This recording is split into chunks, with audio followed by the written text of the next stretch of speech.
నమస్తే, this is Sourya. Mangli కేసులో మరొక అరెస్టు అనే వార్త వినిపిస్తోంది. సో మరొకరు ఎవరు అరెస్ట్ అయ్యారు? ఈ కేసులో ఇంకా తవ్వే కొద్దీ కూడా ఒక్కొక్కరు బయటకు వస్తూనే ఉన్నారు. సో ఎంతమంది నిందితులు నిర్దోషులు నిందితులు ఉండుంటారు? సో ఈ డీటెయిల్స్ అన్ని కనుక్కుందాం. మనతో పాటు సీనియర్ జర్నలిస్ట్ దాము బాలాజీ గారు. సార్ నమస్తే. సార్ నమస్తే.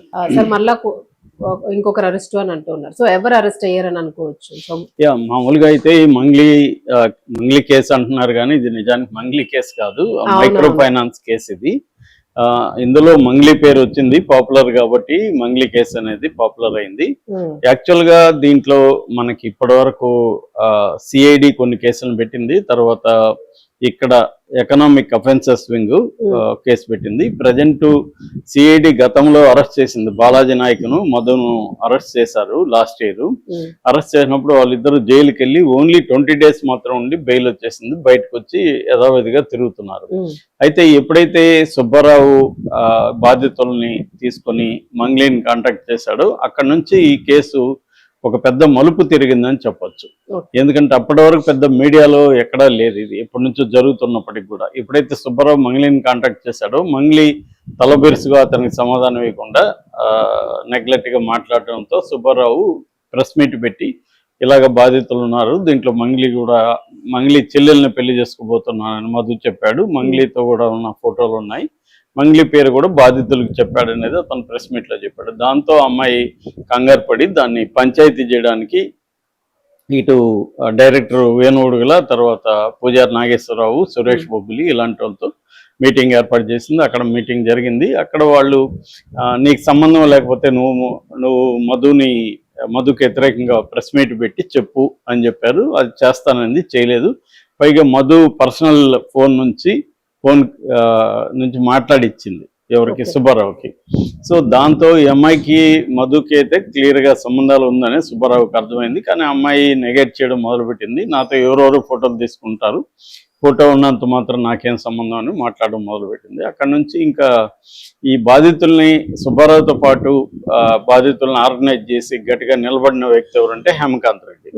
అయితే ఇది ఎప్పుడైతే 2 శిబిరాలుగా విడిపోయిందో, అంటే మంగ్లీ శిబిరము, బాధితుల శిబిరం అదే విడిపోయినప్పుడు మంగ్లీ ఏం చేసిందంటే దీంట్లో ఎవరైతే యాక్టివ్గా ఉన్నారో సుబ్బారావు, హేమకాంత్ రెడ్డి, ఎందుకంటే హేమకాంత్ రెడ్డి కూడా యాక్టివ్ పర్సన్, తర్వాత మధుతో కలిసి పనిచేశాడు. తను కూడా బాధితుడు ప్లస్ నిందితుడు కూడా.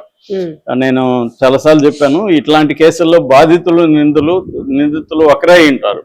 ఎందుకంటే ఫస్ట్ డబ్బులు కడతారు, దాని తర్వాత వీళ్ళు కొంత ఇన్ఫ్లుయెన్షియల్ గా లోకల్ గా ఉన్నప్పుడు వాళ్ళని ఏజెంట్లుగా వాళ్ళు పెట్టుకుంటారు.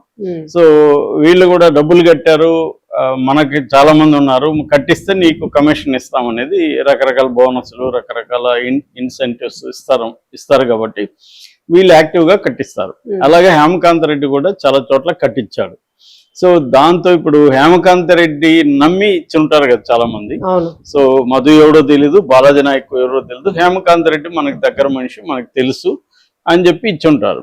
అలాగే ఇప్పుడు వాళ్ళందరూ హేమకాంత్ రెడ్డి మీద కేసు పెడతారు. సో అందుకని ఇప్పుడు హేమకాంత్ రెడ్డి కూడా దీంట్లో నిందితుడు. రెండవది ఏంటంటే మంగ్లీ మీద ఎప్పుడైతే మంగ్లీ నన్ను బెదిరించిందని సుబ్బారావు వెళ్ళి పంజాగుట్ట పోలీస్ స్టేషన్ కేసు పెట్టాడో అది ఒక రకంగా 2వ టర్నింగ్ పాయింట్ గా మనం చెప్పుకోవచ్చు. దాంతో మంగ్లీ కూడా వెళ్ళి కేసు పెట్టడమే కాకుండా మంగ్లీ స్వయంగా వెళ్ళి ఇటు సజ్జనాన్ని, డీజీపీ లాంటి వాళ్ళని కలవడం, సుబ్బారావు అండ్ హేమకాంత్ రెడ్డి వీళ్ళిద్దరిని ఆమె ఫోకస్ చేయడం మొదలుపెట్టింది. సో దాంతో ఈ హేమకాంత్ రెడ్డి బాధితులు కూడా హైదరాబాద్ లో ఒక మీటింగ్ ఒక 20 మంది మీటింగ్ చేసి ఇదంతా హేమకాంత్ రెడ్డి చేశాడని, అంటే కొద్ది రోజులు కన్ఫ్యూజ్ చేశారు. మధుని కాపాడడానికి కూడా మంగ్లీ ట్రై చేసి దాన్నంతా హేమకాంత్ రెడ్డి మీద వేసేద్దామని మంగ్లీ కూడా ట్రై చేసింది. సో ఈ నేపథ్యంలో కొత్తగా వీళ్ళు దిగారు, ఎవరు సంపత్ నాయక్, ప్రత్యూష రాథోడు, రమేష్ రాథోడు ఇలాంటి వాళ్ళంతా దిగడంతో క్లియర్ గా మళ్ళీ అది మంగ్లీ వైపుకే టర్న్ అయింది. హేమకాంత్ రెడ్డి పక్కకి వెళ్ళిపోయి సెంటర్ పాయింట్ మంగ్లీ అయిపోయింది. సో ఎందుకంటే బాధితులంతా కూడా పెద్ద ఎత్తున మంగ్లీ పేరే చెప్పడం, మంగ్లీ దీంట్లో మధుకి సంబంధం ఉందని చెప్పడం, అట్లాగే మంగ్లీ నాకు మధు ఎవడో తెలియదు అని బ్లంట్ గా చెప్తే మధు మంగ్లీ వాళ్ళ ఇంట్లో ఉండడం, మిరప తోటలో ఫోటోలు తీసుకోవడం, తర్వాత రమావత్ రమేష్ అకౌంటెంట్ గా ఉండ మల్లెపల్లి ఆఫీస్ లో ఎవరిది వీళ్ళ మధు వాళ్ళ కంపెనీ ఏదైతే ఉందో గోకుల్నందన్ ఆఫీస్ లో అకౌంటెంట్ గా పనిచేసిన రమేష్ ఈ అమ్మాయి 2 సార్లు ఆఫీస్కి వచ్చింది. తర్వాత వీళ్ళ తమ్ముడు అనేక సార్లు వచ్చాడు. వీళ్ళ తమ్ముడికి నేను కోట్లాది రూపాయలు డబ్బులు ఇచ్చానని అతను క్లియర్ గా చెప్పడంతో మళ్ళీ మంగ్లీ అండ్ వాళ్ళ తమ్ముడు చుట్టూనే తిరగడం మొదలుపెట్టింది. ఈ నేపథ్యంలో ఒక పక్క ఈ ఈఓడబ్ల్యూ పోలీసులు వాళ్ళ ఇన్వెస్టిగేషన్ అయితే చేయడం మొదలు పెట్టారు. మధుని కస్టడీకి తీసుకున్నారు. సో పోలీస్ కస్టడీకి తీసుకొని ఈ రోజుకి పోలీస్ కస్టడీ కూడా ఎండ్ అయిపోతుంది. సో పోలీస్ కస్టడీలో మధు అకౌంట్స్ పరిశీలించడం ఒకటి, దీంట్లో ఎవరెవరు ఇన్వాల్వ్ అయినారు అనేది ఒకటి, రెండోది డబ్బులు ఎక్కడికి పోయినాయి అనేది ప్రధానంగా. ఎందుకంటే ఇలాంటి ఫైనాన్షియల్ ఫ్రాడ్స్ లో మనీ ట్రైల్ అనేది ఇంపార్టెంట్. అంటే మనీని ఎవరెవరు కలెక్ట్ చేశారు, అది ఏ పేర్లతో డబ్బులు పెట్టారు, ఆ తర్వాత ఆ డబ్బులు ఏమైనాయి అనేది ఇక్కడ ఇది వస్తుంది.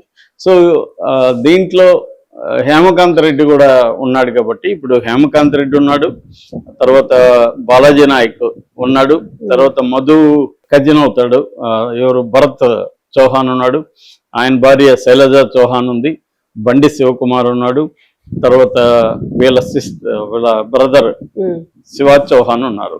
వీళ్ళు ఇప్పటి వరకు మనకు తెలిసి నిందితులుగా ఉన్నారు. మిగతా భరత్ చౌహాన్ గాని, బాలాజీ నాయక్ గాని, శైలజ చౌహాన్ వీళ్ళెవరు ఇప్పటి వరకు పోలీసులు పట్టుకున్నట్టు ఇన్ఫర్మేషన్ లేదు. ఓన్లీ ఈ హేమకాంత్ రెడ్డిని నిన్న అరెస్ట్ చేశారని చెప్తున్నారు.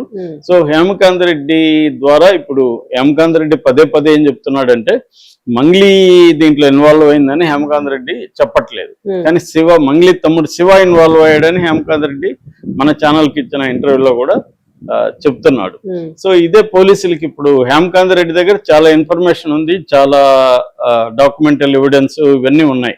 ఎందుకంటే హేమకాంత్ రెడ్డి కూడా 40 లక్షల పైన దీంట్లో ఇన్వెస్ట్ చేస్తున్నాడు. కాబట్టి ఆ రకంగా ఇతను అరెస్ట్ అనేది బాధితులకి మేలు కలిగే ఒక స్టెప్ గా మనం చెప్పుకోవచ్చు. ఎందుకంటే మధు కొంత ఫ్రాడ్ కన్నింగ్ తెలివితేటలు ఉన్నాయి, ఇతనేమో కొంతవరకు బాధితుల వైపు నిలబడ్డాడు హేమకాంత్ రెడ్డి. ఎందుకంటే తను కూడా వసూలు చేసిన దానికి కూడా తనే బాధ్యుడు కదా. కానీ ఆ డబ్బులేమి హేమకాంత్ రెడ్డి తీసుకోలేదు, అతను ఒక ఏజెంట్ గా ఉండి డబ్బులు కలెక్ట్ చేసి వీళ్ళకి ఇచ్చాడు. కాబట్టి నేను అనుకోవడం హేమకాంత్ రెడ్డికి పెద్ద డేంజర్ ఏమి లేదు ఈ కేసులో, ఎందుకంటే అతను ఏజెంట్ మాత్రమే. అసలైన దోషి మధు, ఆ తర్వాత భరత్ చౌహాన్, బాలాజీ నాయక్, శైలజ చౌహాన్ వీళ్ళు అసలైన వాళ్ళు. వీళ్ళ వెనక మంగ్లీ తమ్ముడు, అంటే మనకి ఇప్పుడు ఉన్న సమాచారం మేరకి ఈ డబ్బులంతా మంగ్లీ తమ్ముడికి వెళ్ళింది. పోలీసుల దగ్గర కూడా ఆధారాలు ఉన్నాయి. మధు బ్యాంక్ అకౌంట్ నుంచి 3 సార్లు మంగ్లీ తమ్ముడికి ట్రాన్స్ఫర్ అయింది, దాన్ని ఇమ్మీడియట్ రోజే అతను విత్డ్రా చేశాడు. ఇవన్నీ వాస్తవాలు అయితే మంగ్లీ తమ్ముడు మాత్రం ఖచ్చితంగా ఇరుక్కుంటాడు.